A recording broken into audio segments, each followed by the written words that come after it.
The reflection that wasn't mine. They say mirrors never lie. But sometimes, they show you things you're not ready to see.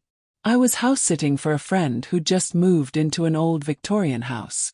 It was a beautiful place, but the kind that felt alive in an unsettling way.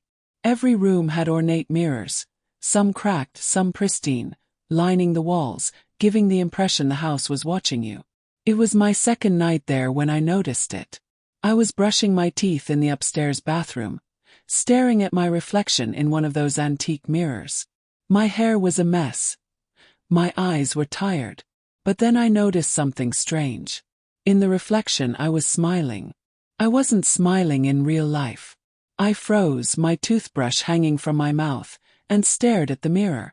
Slowly, the smile on my reflection's face faded. For a moment I thought I was imagining it.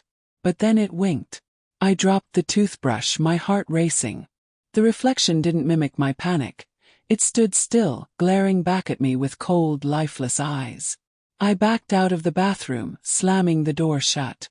I tried to convince myself I was tired, that the flickering light was playing tricks on me.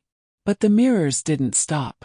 Later that night, as I walked through the house turning off lights, I avoided looking into the mirrors. I couldn't shake the feeling that something was watching me. Then, in the living room, I made the mistake of glancing at the mirror above the fireplace. It wasn't my reflection. It looked like me, but the figure in the mirror was standing completely still, its head tilted slightly to the side, staring at me with a strange, hungry expression. "Who's there?" I whispered, my voice trembling. The reflection mouthed the words back at me, but no sound came from its lips. I ran upstairs and locked myself in the bedroom, the only room without a mirror.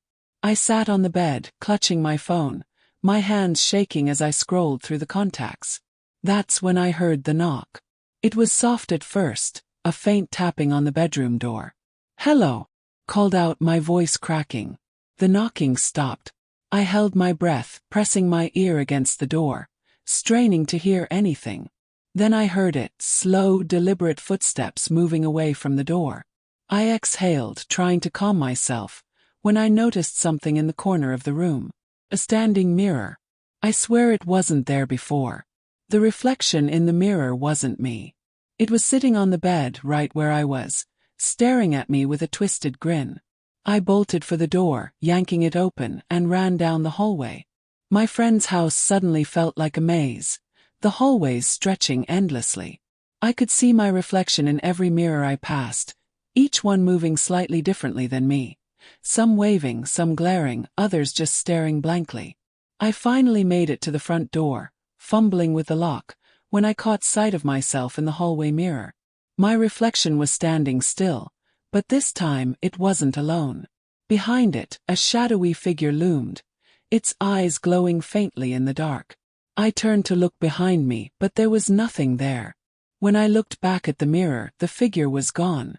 But my reflection wasn't. It raised a hand and pressed it against the glass. I couldn't move. I could feel its icy cold fingers wrapping around mine, even though the glass separated us. "Let me out," it whispered. I don't remember how I got out of that house. All I know is I've never gone back. My friend swears there's nothing wrong with the mirrors. But sometimes late at night when I glance at my reflection, I see it smile. And I know it's waiting. Do you still trust your reflection?